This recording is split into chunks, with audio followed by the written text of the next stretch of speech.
राहुल गांधी जी को कोट कीजिए।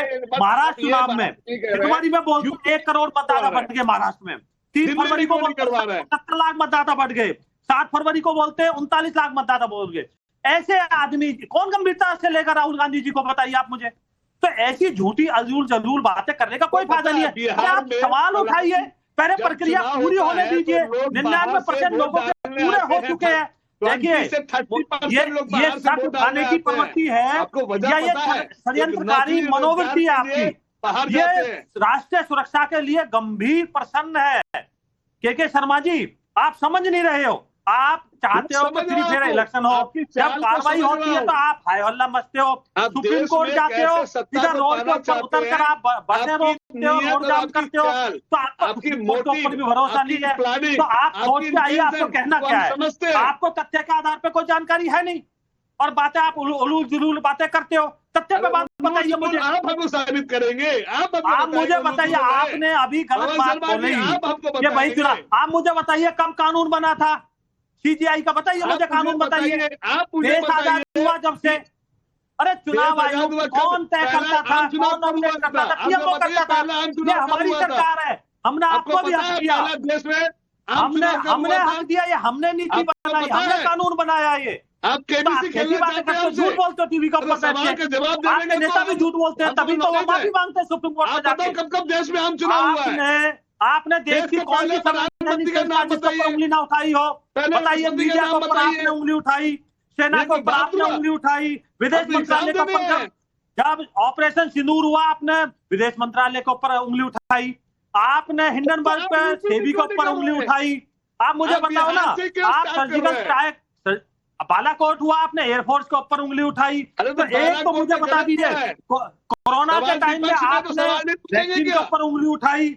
तो ऐसी कौन सी चीजें, और आप अपने नेताओं पे विश्वास नहीं करते हो। शशि थरूर जो विदेश मामलों की सुरक्षा समिति के अध्यक्ष थे, उनके ऊपर आपने उंगली उठा दी जब वो देश का पक्ष रखने के लिए विदेश जाते हैं। तो आप किसके ऊपर करते हो यकीन? आप किसी के ऊपर यकीन नहीं करते हो। विजय जी रुक जाइए, के शर्मा आप भी रुक जाइए। प्रॉब्लम ये नहीं है कि आप कहां कहां विश्वास करते हो, आप बीजेपी पर सवाल उठाते हो, सरकार पर सवाल उठाते हो, आपको उठाने भी चाहिए क्योंकि आप लोग प्रतिद्वंदी पार्टी हैं। एक सेकंड रुक जाइए। लेकिन रविशंकर जी भाई, बहुत क्लियरिटी के साथ आपको मुझे लगता है जवाब मिल गया होगा, चाहे परिमल कुमार जी ने, चाहे विजय शर्मा जी ने, सुब्रास्ता ने बताया है कि भाई ये प्रक्रिया भले ही बहुत तेजी से चल रही हो, लेकिन प्रक्रिया में किसी को छोड़ना और जबरदस्ती किसी को रखना यह कोशिश नहीं है। डर आप लोगों के अंदर ही क्यों है? बीजेपी के अंदर डर क्यों नहीं है? जेडीयू के अंदर डर क्यों नहीं है? और अगर बिहार में वोटर वेरिफिकेशन हुआ तो बिहार हार जाएंगे, और पूरे देश में होगा तो क्या पूरा देश हार जाएंगे? जब इसमें तो देखिए आरोप फिर से चुनाव आयोग पे लगेगा। जिस तरह से इनका व्यवहार और रवैया रहा है, तभी ये इस पब्लिक स्क्रूटनी के दायरे में आए हैं। तो जिन पार्टीज को समस्या नहीं है वो माना यही जाएगा कि कुछ घालमेल है। लेकिन मैं अभी परिमल जी कुछ व्यक्तिगत वो कर गए। रविशंकर जी क्या घालमेल है? मैं चाहता हूं कि आप दिखाएं इस वक्त घालमेल क्या है, वो दिखाइए। आप जो बिहार के लोगों को या संसद में खड़े होकर कांग्रेस और विपक्षी इंडी गठबंधन के जो नेता सांसद कह रहे हैं कि देखो बिहार में करवा रहे, पूरे देश में करवा देंगे, घालमेल कर, क्या घालमेल कर रहे हैं दिखाइए। आप एक बात बताइए ना, जब सवाल चुनाव आयोग से पूछा जाता है तो बीजेपी प्रवक्ता क्यों बनती है? चुनाव आयोग क्यों हर बात का स्पष्टीकरण आके सामने से ठीक ढंग से नहीं देते? सारे दलों को लेके दस्तावेज की सूची क्यों नहीं बनाई गई थी? इसके लिए आपको संसद के बाहर खड़े होकर प्रदर्शन नहीं करना चाहिए था। आपको चुनाव आयोग के ऑफिस के बाहर खड़े होकर प्रदर्शन करना चाहिए था। नहीं, वो हर जगह होगा ना। कैसे होगा? जब बीजेपी, आप कह रहे हैं कि बीजेपी को जवाब देने का अधिकार नहीं है, हक नहीं है, ठीक बात है। एक स्वच्छ संस्थान से हुआ है, तो एक स्वच्छ संस्था जो अपना काम कर रहा है, अगर उस पर आप सवाल उठा रहे हैं तो सरकार में होने के नाते अगर बीजेपी के नेता या दूसरा कोई व्यक्ति जो इस प्रक्रिया को ठीक समझ रहा है वो जवाब दे रहा है, तो आप कह रहे हैं वो जवाब क्यों दे रहे हैं? तो आप लोग प्रदर्शन क्यों संसद का वक्त खराब कर रहे हैं आप लोग? मैं कह रहा हूं कि जो इसमें समस्याएं हैं, आप इसका मतलब यह है कि आप लोग सच जानते हैं, उसके बावजूद संसद का वक्त जाया कर रहे हैं और लोगों को बरगला रहे हैं, बिहार के लोगों को और देश के लोगों को। नहीं, आप मुझे एक बात बता दो, 11 दस्तावेज की सूची में पासपोर्ट को छोड़ के कोई भी एक ऐसा दस्तावेज है जिसके आधार पर नागरिकता साबित हो जाए, वोट देने का अधिकार सिर्फ उस एक दस्तावेज के आधार पर दे दिया जाए। उन 11 की सूची में जो वोट देने का अधिकार सिर्फ उस एक दस्तावेज के आधार पर दे दिया जाए, उन 11 की सूची में जो नोटिफिकेशन में आया है, नहीं है। तो दूसरे दस्तावेज से ये लिंक है विद्या जी। तो और ये ऑब्जर्वेशन, ये सजेशन सुप्रीम कोर्ट का भी रहा है, लेकिन ये हठ धर्मिता तो चुनाव आयोग की है ना। तो सुप्रीम कोर्ट ने क्या चुनाव आयोग को रोक दिया? किस पे फिर बात होगी? तो आप बताइए, आप आधार को नहीं मानेंगे, मैं कह रहा हूं आपने सुप्रीम कोर्ट का जिक्र किया, मैं पूछ रहा हूं क्या सुप्रीम कोर्ट ने चुनाव आयोग को रोक दिया, बोला प्रक्रिया रोकने के लिए? मैं कह रहा हूं कि हफरा तफरी में कराने की क्या जरूरत है? मैं कह रहा हूं कि आपने सुप्रीम कोर्ट का जिक्र किया, आपको लगता है कि आपकी पार्टी इस देश में सबसे ज्यादा समझदार और सबसे ज्यादा समझ रखने वाली पार्टी और सबसे ज्यादा समझ रखने वाले नेता आपकी पार्टी में बैठे हुए हैं, और सुप्रीम कोर्ट कुछ नहीं है। वहां पे बैठे हुए जजों को यह नहीं समझ में आ रहा है कि इस प्रक्रिया को रोक देना चाहिए या नहीं रोकना चाहिए। सुप्रीम कोर्ट ने अच्छे सुझाव दिए, और मैं ये भी बता दूं कि चुनाव आयोग ने उसमें से माना भी है।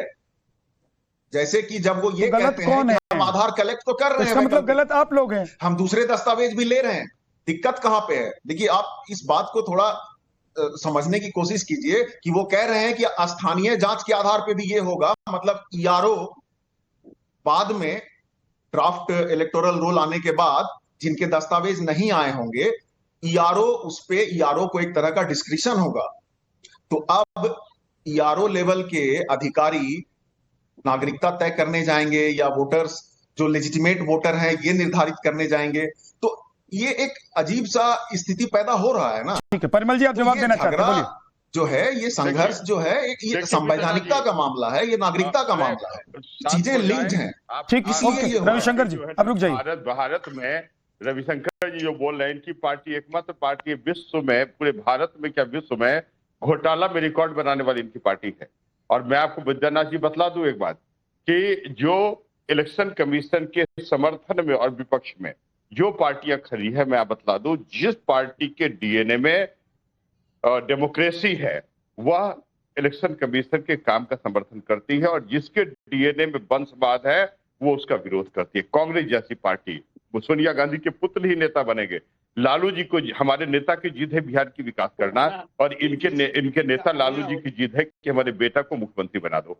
अब समझिए कि जो इसी एजेंडे पर काम करती है कि सिंगापुर से बुला के परिवार के सदस्यों को किसी तरह मेंबर ऑफ पार्लियामेंट बनाने का बने ये शौक पालना, बिहार विधानसभा के सत्र के मेंबर बनाना। अब इनके डीएनए में तो लोकतंत्र है ही नहीं। और दूसरी बात कि ये जो इलेक्शन के बायकॉट की बात करते हैं, मैं बतला दूं ये ऐसा नहीं कर सकते, क्योंकि इनको सिर्फ सत्ता सुख चाहिए। ये they are habituated to enjoy this privilege. और देखिए ये इसलिए ये बात करते हैं या इलेक्शन कमीशन, क्योंकि इनको वह है कि जिस तरह लोकसभा के जो रिजल्ट हुए 4% किया, बाय इलेक्शन में 0 पर आरजेडी आउट हुई, आने वाले चुनाव में ये एक्सटिंक्ट की कैटेगरी में चला जाएगा। ठीक है सर। तो अपने फेस को ये बचाने के लिए ये इस तरह की बात करते हैं। और फिर again I am repeating the problem, एक बात मुझे समझ में नहीं आ रही, व्यक्तिगत बात है। अरे तेजस्वी जी 9वीं फेल ही ना है, 10th का सर्टिफिकेट कैसे होगा? तो स्पष्ट बोले कि हमारे साथ ये प्रॉब्लम है। इलेक्शन कमीशन को एप्लीकेशन दे कि हमारे नेता 9वीं फेल है, not qualified according to the 11 petroleum document which is required by the election commission. वक्त नहीं है परिमल जी, वक्त नहीं है। सुब्राज का उंगली उठाकर बैठिए बहुत देर से, मैं सबसे कम वक्त उनको आज मैंने दिया है।